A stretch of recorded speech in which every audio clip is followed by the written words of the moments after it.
قرآن کریم کے اندر اور احادیث مبارکہ کے اندر رب ذوالجلال نے ایک انسان کو اشرف المخلوقات اور جس طرح انسان کو اللہ تعالیٰ نے اس دنیا میں پیدا فرمایا تھا، اور اس پیدا فرمانے کے بارے میں اللہ نے فرمایا تھا کہ لَقَدْ خَلَقْنَا الْإِنسَانَ فِي أَحْسَنِ تَقْوِيمٍ، کہ بے شک ہم نے انسان کو احسن تقویم میں پیدا فرمایا، اس کے بعد پھر اس کو اشرف المخلوقات کا ٹائٹل عطا فرمایا۔ تو قرآن کریم کا اگر مطالعہ کریں، احادیث مبارکہ کا مطالعہ کریں، مفسرین کے اقوال کو ہم دیکھیں، تو جس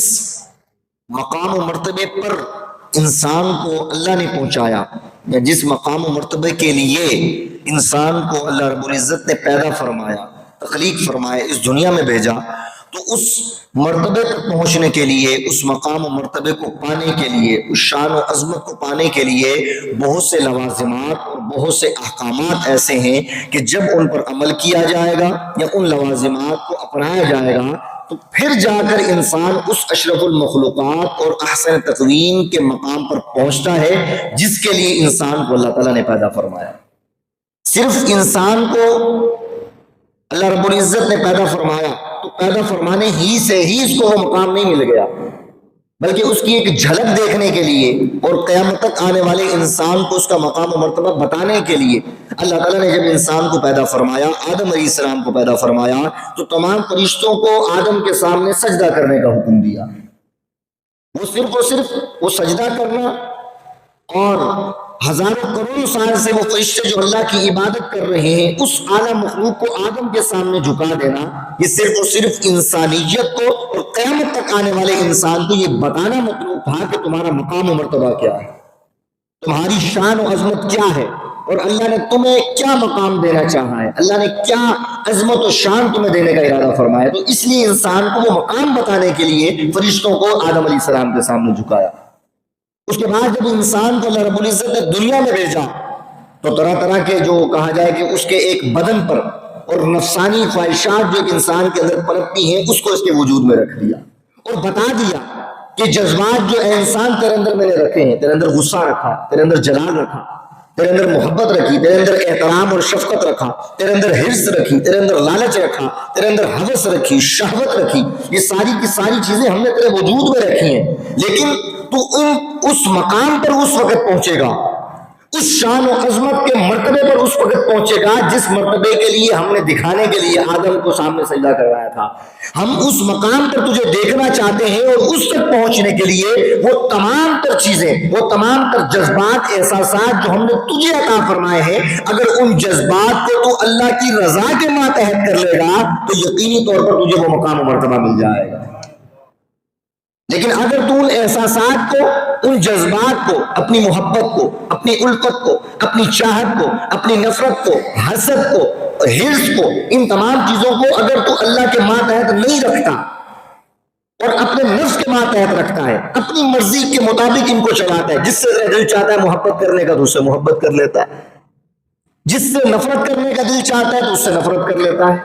جس چیز کے بارے میں حسد پیدا ہوتا ہے، تیرے دل میں آتا ہے حسد، کو حسد پیدا کر لیتا ہے۔ اگر تو ان تمام احساسات کو تم نے اپنے ماتحت کر لیا، اپنے نفس کے ماتحت کر لیا، تو تجھے کبھی بھی وہ مقام نہیں مل سکتا جس مقام کے لیے تجھے پیدا فرمایا، کبھی بھی نہیں مل سکتا۔ تو اگر اسی رستے پر چلتا ہوا تو دنیا سے چلا جائے گا تو فرمایا تیرا ٹھکانہ جہنم ہو جائے گا، تجھے اس مقام و مرتبے تک نہیں پہنچایا جائے گا بلکہ تجھے جہنم میں ڈال دیا جائے گا، تجھے دوزخ کی آگ میں جلایا جائے گا، حالانکہ تیرا مقام و مرتبہ کیا تھا۔ لیکن اگر تو اس مقام و مرتبہ تک پہنچنا چاہتا ہے تو ان احساسات کو اپنے کنٹرول میں کر، اپنی محبت کو اپنے کنٹرول میں کر، اس نفرت اور جلال اور غصے کے جذبے کو اپنے کنٹرول میں رکھ، اور محبت وہاں پر کر جہاں تیرا رب چاہتا ہے، محبت وہاں پر کر، الفت کا اظہار وہاں پر کر جہاں تیرا مصطفیٰ چاہتا ہے، اپنی نفرت کا اظہار وہاں پر کر جہاں تیرا رب چاہتا ہے، یہ حسد، یہ لالچ، یہ حرص، ہوس، شہوت، ان کو وہاں پر خرچ کر جہاں پر تیرا رب چاہتا ہے۔ اگر تو اپنے رب کی چاہت کے مطابق ان احساسات کو خرچ کرے گا تو پھر تو جہنم میں داخل نہیں ہوگا بلکہ اس جنت میں داخل ہو جائے گا جس جنت کے لیے تجھے پیدا فرمایا۔ تو لہٰذا ہم دنیا میں آ گئے، ہمارے باپ آدم کو اللہ نے یہ مقام و مرتبہ عطا فرمایا، اور قیامت تک جو انسان آئے گا وہ جب یہ سنے گا، جب پڑھے گا، اس کو پتہ چلے گا کہ انسانیت کے باپ کو، ابو البشر کو یہ مقام عطا فرمایا، تو اس کو پتہ چل جائے گا کہ اللہ نے انسانیت کو کیا مقام عطا فرمایا ہے۔ لیکن پھر اس کو یہ بھی پتہ چلے گا کہ اگر اس مقام تک پہنچنا ہے تو پھر اللہ کی رضا کے مطابق زندگی گزارنی ہوگی، اپنی خواہشات کے مطابق زندگی نہیں گزارنی ہوگی، بے لگام گھوڑا نہیں بننا ہوگا۔ تو انسان کے دل میں جو آئے وہ کرتا چلا جائے، جو اس کے دماغ میں آئے وہ کرتا چلا جائے، اس کے دل کو، اس کی سوچ کو جو اچھا لگے وہ کرتا چلا جائے، جو اچھا نہ لگے اس کو چھوڑ دے۔ تو کرائٹیریا وہ اپنی ذات کو نہ بنائے، کرائٹیریا وہ اپنے احساسات کو، اپنے نفس کو نہ بنائے، بلکہ کسی چیز کو قبول کرنے کا کرائٹیریا وہ اللہ کی ذات کو بنائے کہ اللہ جس کو قبول کرنے کا کہہ رہا ہے انسان اس کو قبول کر لے، اللہ جس چیز سے دور ہونے کا حکم ارشاد فرما رہا ہے انسان اس سے دور ہو جائے۔ جب انسان کسی کو قبول کرنے کا یا نہ قبول کرنے کا کرائٹیریا رب کی ذات کو بنا لیتا ہے تو یہ رب کی رضا ہی انسان کو کامیابی تک پہنچا دیتی ہے۔ تو ہر انسان، قرآن کریم میں اور حدیث مبارکہ میں رب ذوالجلال نے ارشاد فرمایا، آقا کریم علیہ السلام کی حدیث کا مطالعہ کریں تو رسول اللہ نے فرمایا کلکم راعٍ، اور میں تم میں سے ہر شخص نگران ہے، کلکم راعٍ، تم میں سے ہر شخص جو ہے وہ حاکم ہے، تم میں سے ہر شخص بادشاہ ہے، وَكُلُّكُمْ مَسْئُولٌ عَنْ رَعِيَّتِهِ، اور فرمایا یاد رکھنا چونکہ تم میں سے ہر شخص نگران ہے تو ہر شخص سے اس کی رعایا کے بارے میں، جس چیز کا وہ نگران ہے اس کے بارے میں پوچھا جائے۔ اگر آپ کو اللہ نے سلطنت عطا فرمائی ہے، اگر اللہ نے آپ کو ایک ملک عطا فرمایا ہے، اگر اللہ نے آپ کو ایک حکومت عطا فرمائی ہے، آپ کو اقتدار اور اختیار عطا فرمایا ہے، تو کبھی نہ سوچنا کہ یہ اختیار کبھی ختم نہیں ہوگا، کبھی نہ سوچنا کہ یہ اقتدار کبھی ختم نہیں ہوگا، بلکہ سدا بادشاہی کے خدا کی ہے، اللہ کی بادشاہ کبھی ختم نہیں ہوگی۔ دنیا کے اندر کئی بادشاہ ایسے آئے، نمرود آیا، اس کی کہا جائے کہ ربوبیت کا یا اس کی جو اس نے الوہیت کا دعویٰ کیا، اس کا ڈنکا 400 عالم بج رہا تھا۔ نمرود کے زمانے میں کون تھا جو اس کی بات نہ مانتا سوائے ابراہیم علیہ السلام کے؟ جب تک ابراہیم علیہ السلام نہیں آئے تو پوری دنیا کے اندر اس کی عبادت کی جا رہی تھی۔ تو ایک عرصہ دراز تک نمرود کی حکومت رہی، اس کا اقتدار رہا، اس کی بادشاہت رہی، حتیٰ کہ اس پاور کے اندر آ کر، اس طاقت کے اندر آ کر اس نے خدائی کا بھی دعویٰ کر لیا۔ ایک عرصہ دراز تک یہ سارا معاملہ ہوتا رہا، لیکن ابراہیم علیہ السلام کو رب ذوالجلال نے بھیج کر اور اس کی نمرودیت اور اس کی الوہیت اور خدائی کے دعوے کو اللہ نے پاش کر دیا اور بتا دیا کہ اس دنیا کے اندر اقتدار اگرچہ عارضی طور پر کسی کا بھی ہو، لیکن حقیقی اقتدار اور اختیار صرف خدا کی ذات کا ہوا کرتا ہے۔ تو آج کروڑوں سال گزر گئے، نمرود کی حکومت کو، فرعون کی حکومت کو، اس نے دنیا کے اندر حکومت کی، ظلم و بربریت کا، جبریت کا بازار گرم کیا، اور اس وقت کسی کو کوئی امید نہ تھی کہ اس فرعون سے نجات دلانے والا بھی کوئی آ سکتا ہے۔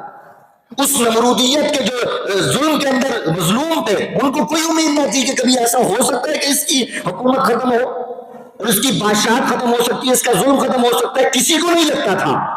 نمرود یہی سمجھتا تھا پاور میرے پاس، فوج میرے پاس، حکومت میرے پاس، کارندے میرے پاس، تو کس کی مجال ہے جو میرے سامنے آ سکے؟ فرعون کو بھی یہی لگتا تھا، لیکن آقا اللہ رب العزت نے نمرود کے سامنے موسیٰ کو بھیجا، نمرود کے سامنے ابراہیم علیہ السلام کو بھیجا، فرعون کے سامنے موسیٰ کو بھیجا، اور ہر زمانے کے اندر ظالموں کے سامنے اللہ رب العزت نے حق کا علم بلند کرنے والوں کو بھیجا اور بتا دیا کہ یہ اختیار جو دنیا کے اندر کسی کو ملتا ہے یہ عارضی ہوا کرتا ہے، ایک دن آئے گا وہ ختم ہو جائے گا، اس کا نام و نشان نہیں باقی رہے گا۔ اگر نام باقی رہے گا تو صرف اس کا باقی رہے گا جس نے اپنے احساسات کو، اپنے اختیار کو، اپنے اقتدار کو اس نے اللہ کی رضا کے مطابق گزارا ہوگا۔ اس لیے آپ دیکھیں آج نمرود کا نام لینے والا کون ہے یہاں پر؟ کوئی ہے آپ میں سے، ہم میں سے جو کہے کہ میں اپنے بیٹے کا نام نمرود رکھوں گا؟ کوئی ہے جو کہے کہ اپنے بیٹے کا نام میں فرعون رکھوں گا؟ کوئی ہے جو اپنے بیٹے کا نام یزید رکھنا چاہے؟ کوئی نہیں رکھ سکتا۔ حالانکہ بظاہر اس وقت کو دیکھا جائے تو ابراہیم کے سامنے نمرود کی طاقت زیادہ نظر آ رہی تھی، فرعون کے سامنے، موسیٰ علیہ السلام کے سامنے فرعون کی طاقت زیادہ نظر آ رہی تھی۔ کسی کو کوئی امید نہیں تھی کہ فرعون کے نرغے سے کبھی ہم بچ سکتے ہیں، کبھی اس کے ظلم و زیادتی سے ہم آزاد ہو سکتے ہیں۔ بظاہر یزید کی حکومت کے سامنے، اس لشکر یزید کے سامنے 72 کا قافلہ تھا، بظاہر وہ مظلوم نظر آ رہا تھا، لیکن اللہ نے فرمایا ایسا نہیں ہوتا۔ معیار جو ہے وہ افراد کا نہیں ہوتا کہ افراد کس کے پاس زیادہ ہے، تعداد کس کے پاس زیادہ ہے، اختیار کس کے پاس زیادہ ہے، اقتدار کس کے پاس زیادہ ہے، بلکہ کیا ہے معیار یہ ہے کہ کون اپنے احساسات کو، اپنے اختیار کو اللہ کی رضا کے مطابق خرچ کرتا ہے۔ اگر تو وہ عارضی طور پر اس کو جو کچھ بھی ملا ہو، وہ اختیار ہو، اقتدار ہو، حکومت ہو، بادشاہت ہو، کچھ بھی کیوں نہ ہو، اگر وہ اللہ کی رضا کے مطابق گزارے تو وہ دنیا سے چلا بھی جائے، ہزاروں سال بعد بھی لوگ اس کا ذکر کر رہے ہوتے۔ آج فرعون کا ذکر کون؟ موسیٰ کا ذکر ہر جگہ ہو رہا ہے، ابراہیم کا ذکر ہر جگہ ہو رہا ہے، ہر کوئی اپنے بیٹوں کا نام حسین رکھ رہا ہے، یزید نہیں رکھ رہا۔ یہ اس بات کی علامت ہے کہ اقتدار، اختیار، پاور اگر عارضی طور پر مل جائے تو یہ اگر اس کے برعکس اگر تمہیں حق کمزور نظر آ رہا ہو، افرادی لحاظ سے ہو، قوت کے لحاظ سے ہو، مالی لحاظ سے ہو، تمہیں بظاہر نظر آؤ ظالم جو ہے وہ پاورفل ہے، آپ کو نظر آ رہا ہے کہ مظلوم جو اس وقت حق کا علم بلند کرنے والے یہ کمزور نظر آ رہے ہیں، تو یہ کمزور ہونا یا کم ہونا یہ ان کی کہا جائے کہ ناحق باطل پر ہونے کی علامت نہیں ہوا کرتی، بلکہ ظلم کے سامنے کھڑا ہونا ہی ان کے حق کی علامت ہوا کرتی ہے۔ آقا کریم علیہ السلام کا فرمان موجود ہے، فرمایا جہاد کی بات ہوتی ہے، ایک وہ جہاد ہے کہ جو انسان اپنا مال اللہ کی بارگاہ میں قربان کرے، ایک جہاد وہ ہے کہ انسان اپنی جان اللہ کی بارگاہ میں قربان کرے، اپنا وقت اللہ کی بارگاہ میں قربان کرے۔ رسول اللہ علیہ السلام نے فرمایا کیا میں تمہیں یہ نہ بتاؤں کہ سب سے بڑا جہاد کیا ہوتا ہے؟ سب سے بڑا جہاد کیا ہوتا ہے؟ ہم سمجھتے ہیں کہ شاید ہم نے گردن کٹوا دی، سب سے بڑا جہاد یہ ہے، ہم نے مال خرچ کر دیا تو سب سے بڑا جہاد یہ ہوگا۔ آقا کریم علیہ السلام نے ارشاد فرمایا میں تمہیں بتاتا ہوں کہ سب سے بڑا جہاد کیا ہوتا ہے۔ سب سے بڑا جہاد کیا ہوتا ہے؟ آقا کریم علیہ السلام نے ارشاد فرمایا اپنے زمانے کے اندر ظالم حکمران کے سامنے، ظالم بادشاہ کے سامنے، ظالم بدماش کے سامنے حق کی آواز کو بلند کرنے والا اگرچہ وہ کمزور ہوگا لیکن فرمایا یہ عمل اس کا جہاد اکبر کہلائے گا، اور یہ ایسے نہیں کہلاتا۔ آقا کریم علیہ السلام نے قرآن کریم میں ارشاد فرمایا، بارہا میں نے آپ کی خدمت میں یہ آیت پیش کی، وَلَنَبْلُوَنَّكُمْ بِشَيْءٍ مِّنَ الْخَوْفِ، اللہ فرماتا کلمہ پڑھ لیا تو کلمہ پڑھنے سے تمہیں جنت مل جائے گی؟ کیا تمہارے وہم و گمان میں یہ ہے کہ تم نے کلمہ پڑھ لیا، کلمہ پڑھنے کے بعد نماز پڑھ لی، زکوٰۃ دے دی، روزہ رکھ لیا، حج کر لیا اور دین کے مطابق زندگی گزار لی تو تم کیا سمجھتے ہو کہ صرف یہ کرنے کی وجہ سے تم مقبول ہو جاؤ گے؟ اللہ فرماتا یہ نہیں ہوگا، بلکہ اگر کلمہ پڑھا ہے تو اس کلمے کا تمہیں امتحان دینا پڑے گا، اس ایمان کا امتحان دینا پڑے گا، اور وہ کیسے ہوگا؟ اللہ فرماتا وَلَنَبْلُوَنَّكُمْ بِشَيْءٍ مِّنَ الْخَوْفِ، اللہ فرماتا ہم تمہیں ضرور آزمائیں گے، ہم تمہیں ضرور آزمائیں گے۔ میرے خوف فرمایا کبھی خوف پہ مبتلا کر کے آزمائیں گے۔ خوف پہ مبتلا کیسے کیا جاتا ہے؟ کہ آپ حق کی بات کر رہے ہو، سامنے آپ کے ایسا شخص آ جائے جو طاقت میں آپ سے زیادہ ہے، جو بہادری میں یا پاور میں آپ سے زیادہ ہے، مال و دولت میں آپ سے زیادہ ہے، جان میں زیادہ ہے، طاقت میں زیادہ ہے، لیکن وہ بات حق کی نہیں کر رہا، حق کی مخالف کی بات کر رہا ہے، اللہ فرماتا ہے ہم ایسی کنڈیشن میں آپ کو لازمی مبتلا کریں گے۔ جو جس بندے نے ایمان کا دعویٰ کر لیا، جس بندے نے اسلام کا دعویٰ کر لیا، تو اللہ فرماتا ہے ہم ضرور اس پر یہ کنڈیشن لائیں گے، اس کو ایسی سچویشن میں مبتلا کریں گے، ایسی کیفیت میں اس کو مبتلا کریں گے کہ اس کے سامنے ایسا شخص ہوگا جو ظالم ہوگا، جو اس سے طاقت میں زیادہ ہوگا، جو اس سے پاور میں زیادہ ہوگا، جو اس سے مال میں زیادہ ہوگا، اور ایسی کنڈیشن میں مبتلا کر کے ہم تمہارے دل کو دیکھیں گے کہ اب تم ایسے ظالم کے سامنے اس ایمان کی گواہی دیتے ہو، حق کو قبول کرتے ہو، یا ظالم کی ہاں میں ہاں ملا دیتے ہو۔ اسی لیے رسول اللہ علیہ السلام نے ارشاد فرمایا، کیٹیگری ارشاد فرمائی، فرمایا اگر تم دیکھتے ہو کہ تمہارے سامنے ظلم ہو رہا ہے، فرمایا مسلمانوں اگر تمہارے سامنے ظلم ہو رہا ہو، کسی کو ناحق قتل کیا جا رہا ہے، کسی کو ناحق لوٹا جا رہا ہے، اس کی حق تلفی ہو رہی ہے، فرمایا اگر تم دیکھو تو تم مسلمان ہو، تمہارے دل میں ایمان ہے، تم نے اسلام کا دعویٰ کیا ہے، تو تمہارا حالت یہ نہیں ہونی چاہیے کہ میرا کیا واسطہ ہے اس کے ساتھ، یہ ہو رہا ہے تو اس کے ساتھ ہو رہا ہے، آنکھ بچا کے گزر جائے۔ رسول اللہ نے فرمایا یہ تمہارے ایمان کی علامت ہے، یہ تو بے ایمانی کی علامت ہوا کرتی ہے کہ اگر ظلم دیکھو تمہارا خون نہیں کھول رہا، تم اس کے خلاف کچھ کر نہیں رہے، فرمایا ہو سکتا ہے کہ کسی کی کیٹیگری جدا ہو، اس لیے رسول اللہ علیہ السلام نے 3 کیٹیگری ارشاد فرمائی، فرمایا اگر تمہارے سامنے ظلم ہو رہا ہے، تمہارے معاشرے کے اندر، تمہاری گلی کے اندر، تمہارے گھر کے اندر، ایکس وائی زیڈ ہر شخص کو اس کی سچویشن کے حساب سے، اس کی حیثیت کے لحاظ سے، اس کی بکت کے لحاظ سے اس کو آزمایا جائے گا۔ فرمایا تمہاری حیثیت کے لحاظ سے اگر تمہارے سامنے ظلم ہو رہا ہے، فرمایا اگر اللہ نے تمہیں یہ طاقت دی ہے کہ اس ظلم کو ہاتھ سے روک سکتے ہو، تو فرمایا تم پر لازم ہے کہ ہاتھ سے اس ظلم کو روکو، اس ظالم کا ہاتھ پکڑو، اپنی کیفیت کو پہچانو، تمہارے ایمان کی کنڈیشن کیا ہے، تمہارا ایمان کس لیول کا ہو چکا ہے، کیا ایمان نے تمہارے اندر یہ جذبہ پیدا کیا، کیا ایمان نے تمہارے اندر یہ جرأت اور بہادری پیدا کی کہ ظلم کے سامنے تم کھڑے ہو جاؤ، یا پھر ایسا ہوا کہ تمہارے سامنے ظلم ہو رہا ہے اور ظلم کرنے والا ظالم و جابر ہے، بادشاہ ہے، تم سے طاقت میں زیادہ ہے، تم سے پاور میں زیادہ ہے، تم سے مال میں زیادہ ہے، افرادی قوت کے لحاظ سے زیادہ ہے، اور تم نے دیکھا کہ سامنے ایسا شخص ہے جو ہر لحاظ سے مجھ سے زیادہ ہے، لیکن بات یہ ظلم کی کر رہا ہے، بات یہ لوگوں کی حق تلفی کی کر رہا ہے۔ فرمایا اپنے ایمان کو دیکھنا کہ تمہارا ایمان اس وقت کس کنڈیشن میں ہے۔ اگر تو تمہارا ایمان اس لیول کو پہنچ چکا ہے تو اللہ کا شکر ادا کرنا، اس لیول کو اگر پہنچ چکا ہے کہ تم ہاتھ سے اس ظلم کو روک سکو، اور اگر اس کنڈیشن پر پہنچ چکا تو اللہ کا شکر ادا کرنا کہ تمہارے اندر ایمان کی ایمانی خیرت تمہارے اندر موجود ہے، غیرت ایمانی تمہارے اندر موجود ہے۔ لیکن اگر تم اس ظلم کو ہاتھ سے روکنے کے باوجود تم ہاتھ پیچھے کھینچ لو اور تم کہو اس سے میرا کیا واسطہ، یہ تو کسی اور کا معاملہ ہے، میرا کوئی معاملہ تھوڑی ہے، اگر میرا معاملہ ہوگا تو پھر میں دیکھ لوں گا، جب ہم پر آئے گی تو ہم دیکھ لیں گے۔ تو رسول اللہ نے فرمایا یہ کہا جائے کہ خیال پیدا کرنے والا اور یہ باتیں اپنے دل میں پیدا کرنے والا کبھی بھی ایمان والا نہیں ہو سکتا، بےایمان ضرور ہو سکتا ہے۔ تو آج میں کہتا ہوں اپنے معاشرے کو دیکھیں، اپنی کنڈیشن کے لحاظ سے دیکھیں کہ اگر آپ حکومتی سطح پر اگر ظلم کو روکنے کی طاقت رکھتے ہیں، آپ نہیں روک رہے تو اپنے ایمان کو دیکھیں کہ ایمان ہے بھی کہ نہیں۔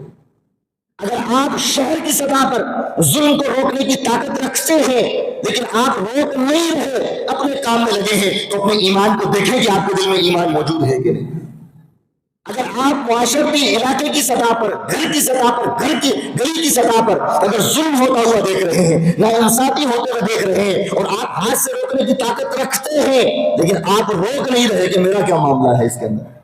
مجھ پر آئے گی تو میں دیکھا جائے گا۔ اور رسول اللہ کی حدیث بتا رہی ہے تم نمازیں پڑھ کے کلمہ پڑھ کے تم اپنے زون میں مومن بن چکے ہو، لیکن اللہ نے تمہیں امتحان میں مبتلا کر کے تم فیل ہو چکے ہو، اس لیے کہ اگر حق کے سامنے حق کا علم بلند کر کے ظلم تم سے نہیں روکا جا رہا، تم لاکھ تہجد پڑھتے رہو، لاکھ حج کرتے رہو، لاکھ نمازیں پڑھ کے اپنے آپ کو مومن ڈکلیئر کرتے رہو، لیکن یہ کیفیت اگر تمہارے اندر پیدا ہو رہی ہے تو مومن کہلانے کے لائق نہیں۔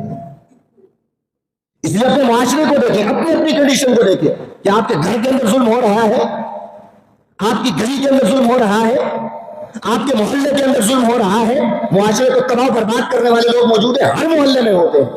ہر معاشرے کے اندر، ہر گلی کے اندر ظلم کرنے والے لوگ موجود ہوتے ہیں، چوریاں ڈکیتیاں کرنے والے لوگ موجود ہوتے ہیں، لوگوں سے حق مارنے والے لوگ موجود ہوتے ہیں، گلی کے اندر، معاشرے کے اندر معاشرے کو خراب کرنے والے لوگ موجود ہوتے ہیں۔ آپ گھر سے نکلے اور آپ کو آپ کی گلی کے اندر ایسے لوگ نظر آئے جو ظلم کر رہے ہوں، معاشرے کو تباہ برباد کر رہے ہوں، تو اگر آپ کے دل کے اندر وہ غیرت نہ جاگے تو پھر ذرا سوچنا کہ تمہارے اندر ایمان موجود ہے کہ نہیں۔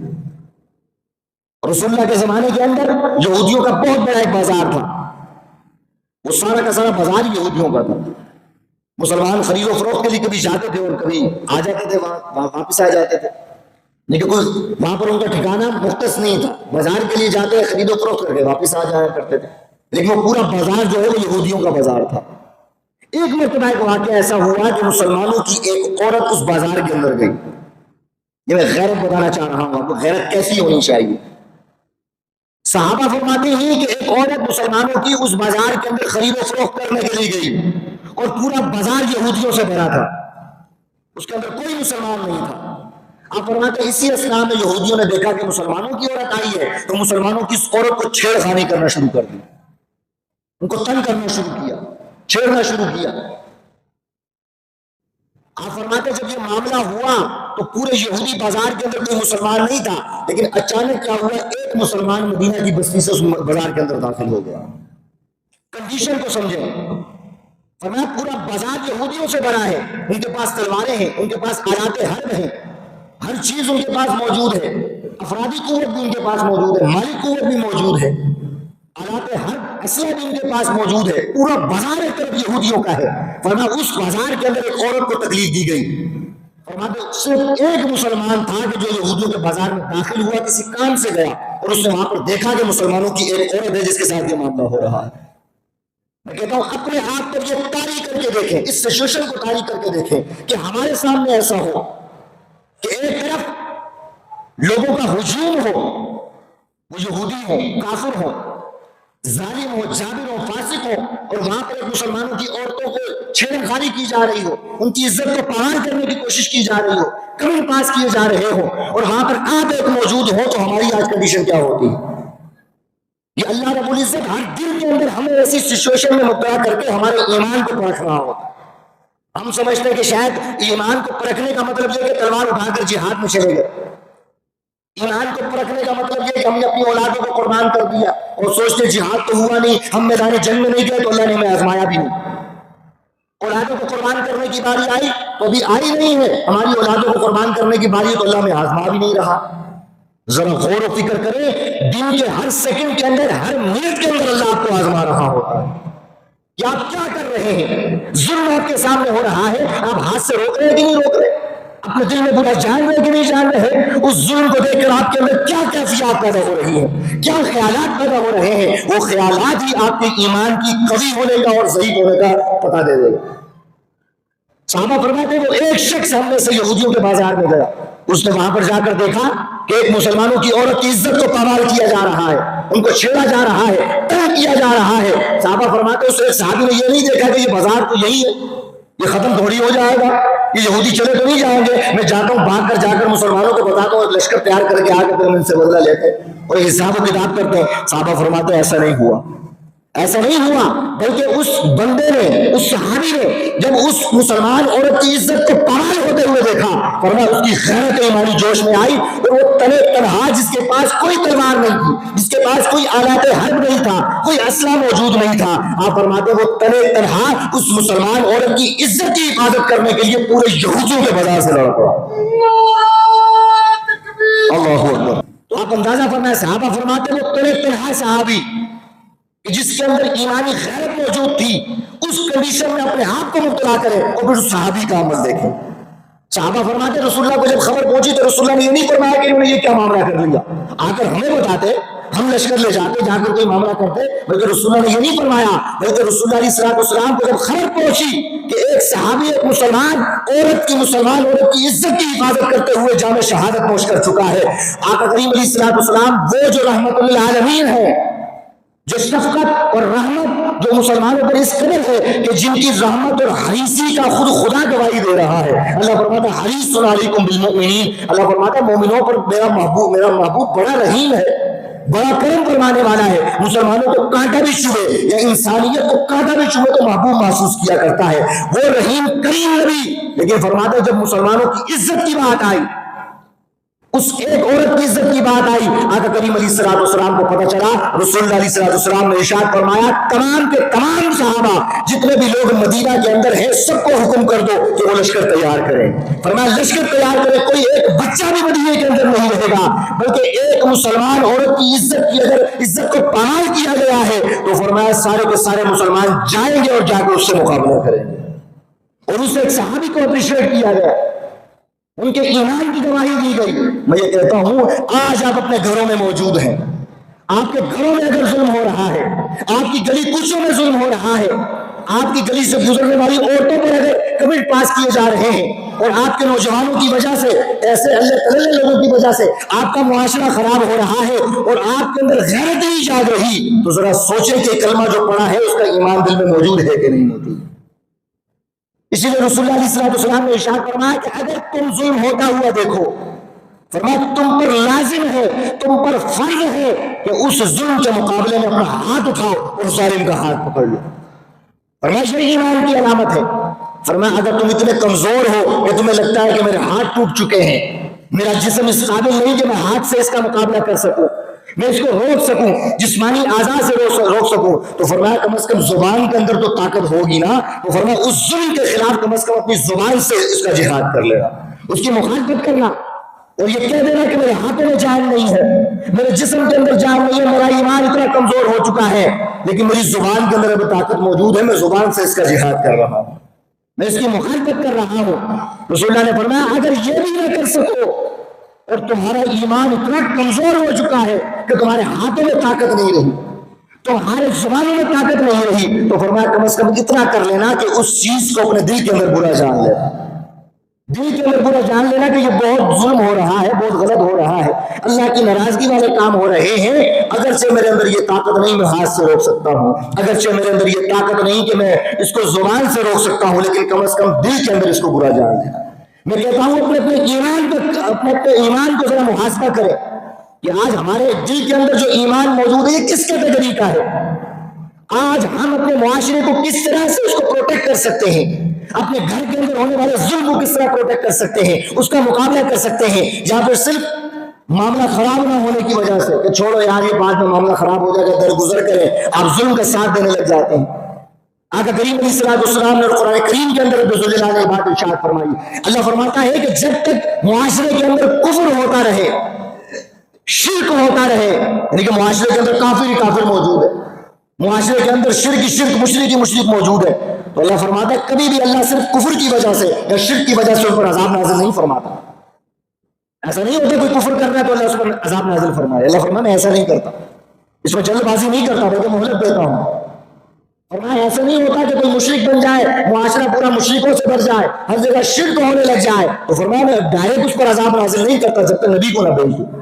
جب تک رسول کو نہ بھیج دوں. لیکن قرآن کریم میں احادیث مبارکہ کے مفہوم سے یہ بات پتہ چلتی ہے کہ اللہ تعالیٰ ارشاد فرماتا ہے میں شرک اور کفر سے جلدی عذاب نہیں بھیجتا, لیکن جہاں کہیں پر ظلم ہو رہا ہو فرمایا ظلم کی وجہ سے اس پر جلدی عذاب بھیج دیا کرتا ہوں. آقا کریم علیہ السلام نے فرمایا کہ اے لوگوں یاد رکھنا قیامت تک آنے والے مسلمان کے لیے فرمایا کبھی بھی اپنی ایک حالت ایسی نہ کرنا کہ ظالم کا ساتھ دینے لگ جاؤ, اس لیے کہ پچھلی امتیں جو بھی تباہ و برباد ہوئی تھی, قوم عاد تباہ ہوئی, قوم نوح تباہ ہوئی, قوم سمود تباہ ہوئی,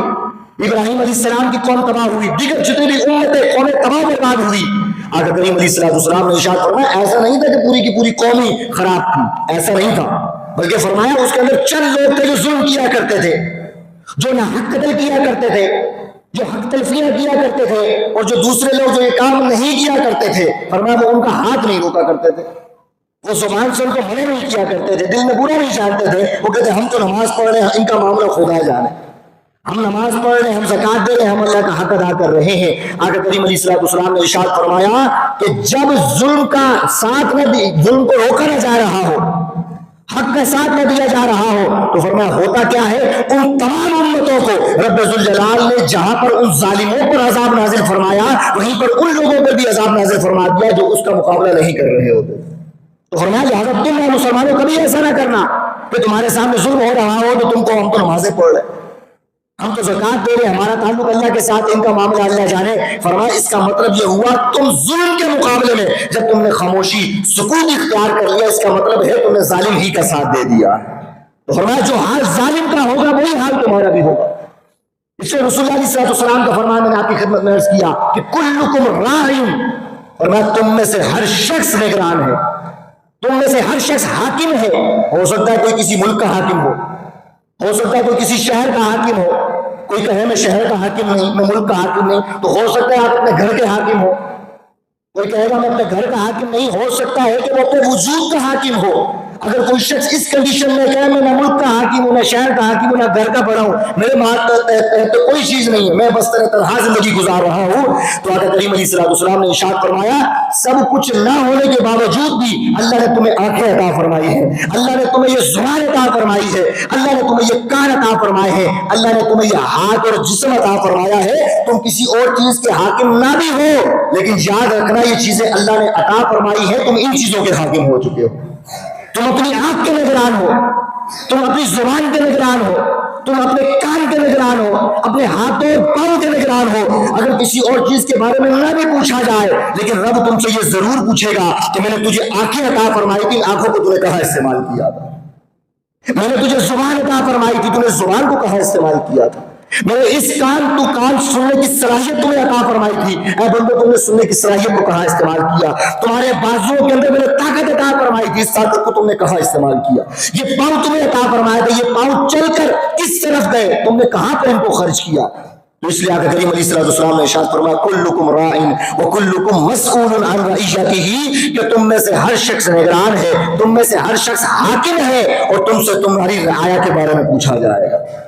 تو لہٰذا ہر شخص جب نگران ہے تو میں یہ پوچھنا چاہتا ہوں کہ ہم نے اپنی رعایا جو ایک حکومت کے تحت ہو، شہر کے تحت ہو، گھر کے تحت ہو، یا گھر کے تحت نہیں ایک محلے کے تحت ہو، وہ نہیں تو کم از کم اپنے وجود کا وہ حاکم ہے، تو ہم کتنے لوگ ہیں ہم میں سے کہ جس سے اپنی رعایا کے بارے میں جو اللہ پوچھے گا ہم نے اس کے بارے میں کبھی سوچا ہو؟ رسول اللہ علیہ السلام نے ارشاد فرمایا حشر کا میدان برپا ہوگا تو جب تک بندہ مومن یا ایک انسان جب تک 5 چیزوں کا جواب نہیں دے گا فرمایا اس کے پاؤں ہل بھی نہیں سکیں گے اللہ کی بارگاہ سے۔ پوچھا گیا کہ وہ 5 سوالات کون سے ہوں گے کہ ہر ایک کو اس کا جواب دینا ہوگا؟ فرمایا پہلا سوال رب پوچھے گا اے بندے بتا میں نے تجھے زندگی دی تھی، تو پیدا ہوا، جوان ہوا، اس کے بعد بڑھاپے پر گیا، پھر بڑھاپے کے بعد اتنی لمبی تجھے میں نے زندگی دی، بتا یہ ساری زندگی تو نے کہاں پر خرچ کی تھی؟ بچپن تو نے کہاں خرچ کیا؟ تو نے جوانی کہاں پر خرچ کی؟ تو نے اس کے بعد بزرگی کہاں پر خرچ کی؟ تجھے میں نے عقل کی صلاحیت عطا فرمائی، تو نے اس عقل کو کہاں استعمال کیا؟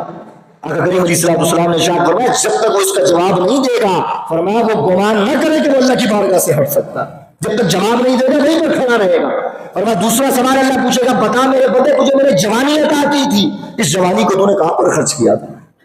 یہ جوانی اللہ کی نعمت ہے میرے دوستو۔ آج ہمارے نوجوان اس بات کو، اس سوال کو ذرا سمجھے، آج تمہاری زندگی جتنی گزر چکی ہے، 15 سال کے ہو، 10 سال کے ہو، 20 سال کے ہو، جس کیٹیگری میں تم فال کر رہے ہو یہ جوانی کی زندگی ہے۔ سوچو ذرا اس بارے میں کہ جتنے لمحے گزارے ہیں جب رب کی بارگاہ میں کھڑا کر کے رب پوچھے گا کہ جوانی کہاں پر خرچ کی، کیا تمہارے پاس جواب ہے کہ اس کا جواب دے سکو گے؟ آج 5 وقت ہمیں نماز کے لیے بلایا جا رہا ہوتا ہے، ہر نوجوان سوچے اس بات کو، ایک طرف رب کا پیغام آ رہا ہوتا ہے اور ایک طرف شیطان ہمیں اس سے دور کر رہا ہوتا ہے۔ ہم کس کی بات پر لبیک کہہ رہے ہوتے ہیں؟ اللہ کی بات پر لبیک کہہ رہے ہوتے، اس کی پکار پر لبیک کہہ رہے ہیں، یا شیطان کی بات پر لبیک کہہ رہے ہوتے ہیں؟ ہماری راتیں کہاں گزر رہی ہیں؟ ہمارا وہ فارغ وقت کہاں گزر رہا ہے؟ پوچھو ان لوگوں سے کہ جنہوں نے جوانیاں گزار لی، جو بڑھاپے میں آ گئے ہیں، پوچھو ان سے کہ جوانیاں انہوں نے کیسے گزاری۔ اگر جوانی اللہ کی راہ میں نہیں گزاری تھی، اللہ کی یاد میں نہیں گزاری تھی، تو بڑھاپے میں آ کر اللہ کی بارگاہ میں آنے کی توفیق نہیں ہوتی میرے دوستو۔ آج آپ کا مشاہدہ ہوگا، ہمارا مشاہدہ ہے، کئی ایسے لوگ جو اپنے زمانے کے اندر، اپنی جوانی کے اندر، اپنی پاور کے اندر جو عروج پر تھے، غرور اور تکبر اور گھمنڈ ان کے سروں پر ناچ رہا تھا، لیکن جب بڑھاپے کا وقت آیا ان کے جسم کے اندر وہ طاقت نہیں رہی، مال وہ نہ رہا، پاور وہ نہ رہی، تو ہم نے ایسوں کو دیکھا کہ مسجد کے دروازے پر کھڑے ہوتے ہیں لیکن مسجد کے اندر آنے کی اللہ توفیق نہیں دے رہا ہو۔ اپنے معاشرے کا محاسبہ کرو میرے دوستو، میرے جو جوان مشاہدہ کرو۔ آج ایسے بزرگ آپ کے سامنے 2 کیٹیگری کے موجود ہوں گے، ایک وہ ہے کہ جن کے گھٹنے جواب دے گئے، جن کا جسم کمزور ہو گیا، وہ چاہتے ہیں کہ مسجد میں آئے لیکن آیا نہیں جا رہا۔ ایک طرف وہ ہمارے بزرگ ہیں کہ رات کو سو بھی جائے لیکن اللہ ان کو اٹھا کر اپنی بارگاہ میں لے آیا کرتا۔ یہ کیسے ہوتا ہے؟ یہ ایسے نہیں ہو جاتا کہ آپ نے سوچا یہ معاملات ہو گئے، اس کے پیچھے اللہ ڈھیل دے رہا ہوتا ہے۔ درس کے اندر میں نے آیت آج پڑھی، غالباً کل درس کے اندر گزری آیت، اللہ فرماتا ہے تم کیا سمجھتے ہو کہ تم کسی ظالم کو دیکھو، کسی مشرک کو دیکھو، کسی کافر کو دیکھو اور وہ دیکھو اس کے پاس تو اولاد کی وافر مقدار ہے، اولاد کی نعمت بھی اس کو ملی ہوئی ہے، اس کو مال بھی وافر مقدار میں ملا ہوا ہے، یہ تو بیمار بھی نہیں ہوتا، کئی سال سے ہم دیکھ رہے ہیں رشوت خوری کے معاملات کر رہا ہے، چوری کے معاملات کر رہا ہے، ناانصافی کر رہا ہے، ساری زندگی اس نے حرام میں گزار دی، لیکن میں نے کبھی اس کو بیمار ہوتے ہوئے نہیں دیکھا، میں نے کبھی نہیں دیکھا کہ اس کا کوئی نقصان ہوا ہو، اس کے کرائسس آئی ہو۔ تو ہمارے دل میں وہ مسلمان کہ جس نے ساری زندگی اللہ کی بارگاہ میں گزاری ہو، اس کے دل میں کہیں نہ کہیں خیال آ جاتا ہے کہ یہ کیا معاملہ ہو گیا، کیا اللہ مجھ سے ناراض نہیں ہے؟ کہیں نہ کہیں اس کے اندر شبہات پیدا ہوتے ہیں۔ اللہ تعالیٰ نے قرآن کریم میں ارشاد فرمایا بندہ مومن کبھی بھی کافر کی دولت کو دیکھ کر، فاسق و ظالم کی دولت کو دیکھ کر، اس کی پاور کو دیکھ کر کبھی یہ نہ سمجھنا کہ اللہ اس سے راضی ہے، یہ اللہ کی رضا کی علامت نہیں کہ اللہ اس کو دولت عطا فرمائے۔ رسول اللہ نے فرمایا کہ اگر اس دنیا کی حیثیت، اس دنیا کی بقعت اللہ کے نزدیک مکھی کے پر کے برابر بھی ہوتی تو فرمایا اللہ کبھی بھی یہ دنیا کبھی کسی کافر کو عطا نہ فرماتا۔ لیکن کافروں کو یہ دولت ملی ہے، فاسق و ظالم کو یہ دولت ملی ہے، تو اس کا مطلب یہ ہوا اللہ کے نزدیک اس دنیا کی حیثیت مکھی کے پر کے برابر بھی نہیں ہے۔ تو جب اللہ کے نزدیک اس کی مکھی کے پر کے برابر حقت نہیں ہے تو جب کسی کو مل جائے تو اس کا مطلب یہ نہیں اللہ کی رضا کی علامت ہوا کرتی ہے. تو آقا کریم علیہ السلام نے یہی بات ارشاد فرمائی. فرمایا جوانی کے اندر اپنی جوانیوں کو اللہ کی رضا میں گزارو. خدا کی عزت کی قسم آج اگر تم یہ انویسٹمنٹ کرو گے اللہ کی بارگاہ میں, اور میں نے عرض کیا نا کہ یہ بزرگ ایسے نہیں آ گئے بلکہ جوانی ان کی بھی گزری ہے, جوانی ان کی بھی گزری جنہوں نے نافرمانی میں گزاری. لیکن معاملہ کیا ہوا, اللہ ڈھیل دے رہا ہوتا ہے. نمرود نے کئی سو سال تک حکومت کی, فرعون نے کئی سو سال تک حکومت کی. اس نے سمجھا شاید میرے حق ہونے کی علامت ہے کہ میں اس بادشاہت پر ہوں. نمرود نے سمجھا کہ میرے حق ہونے کی علامت ہے کہ اس بادشاہت پر ہوں, لیکن اللہ اس کو ڈھیل دے رہا تھا. اللہ اس کو ڈھیل دے رہا تھا. ڈھیل دیتے دیتے اس کے گناہوں کے اندر, شرک کے اندر, ظلم کے اندر اس کے اس قدر پاؤں دب گئے, دھس گئے, اس دلدل کے اندر اس قدر پھنس گیا کہ رب کی پکڑ کا وقت قریب آیا تو اس کو بھاگنے کی فرصت بھی نہیں ملی. تو آج جو ہم نافرمانی کی زندگی گزار رہے ہیں میرے دوستوں بزرگوں, آج جو حکومتوری کی زندگی گزار رہے ہیں, ہمارا معاشرہ کیوں تباہ ہو رہا ہے؟ کلکم راع وکلکم مسئول عن رعیتہ. رسول اللہ کا فرمان ہے کہ آپ میں سے ہر شخص نگران ہے. جب ہم اپنے معاملات کے اندر ڈنڈیاں مارنا شروع کر دیتے ہیں تو یہ بات گھر سے چلتی ہے, گھر سے محلے میں آتی ہے, محلے سے شہر میں آتی ہے, اور شہر سے پھر معاشرہ تباہ برباد ہونا شروع ہو جاتا ہے.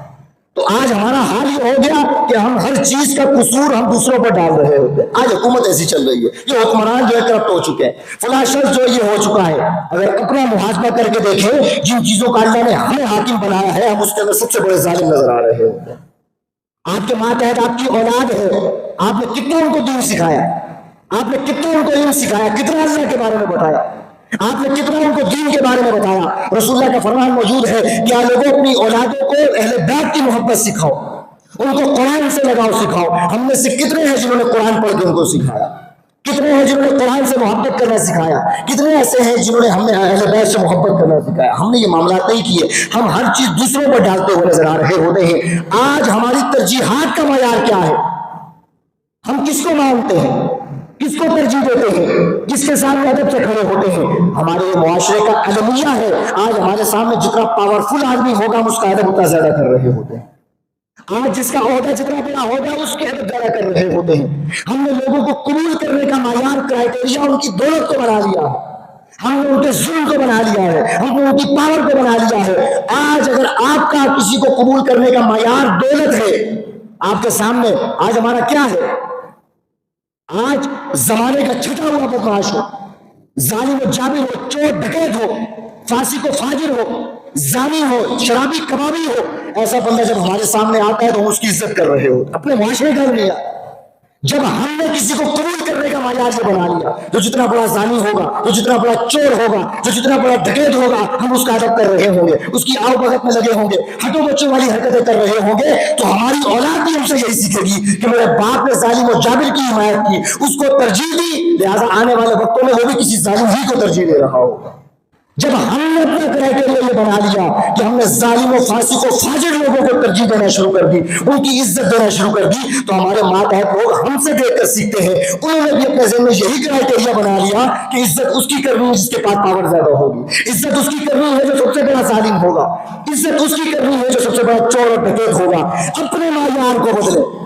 اپنے کرائٹیریا کو بدلے, قبول کرنے کا معیار اللہ کی رضا کو رکھیں. جس کے وجود کے اندر, جس کی باتوں کے اندر اللہ کی رضا, مصطفیٰ کی اتباع جھلکتی ہوئی نظر آ رہی ہو, قبول اسی کو کریں. آنے والی نسلیں بھی اسی کو معیار اور کرائٹیریا بنا لیں گی.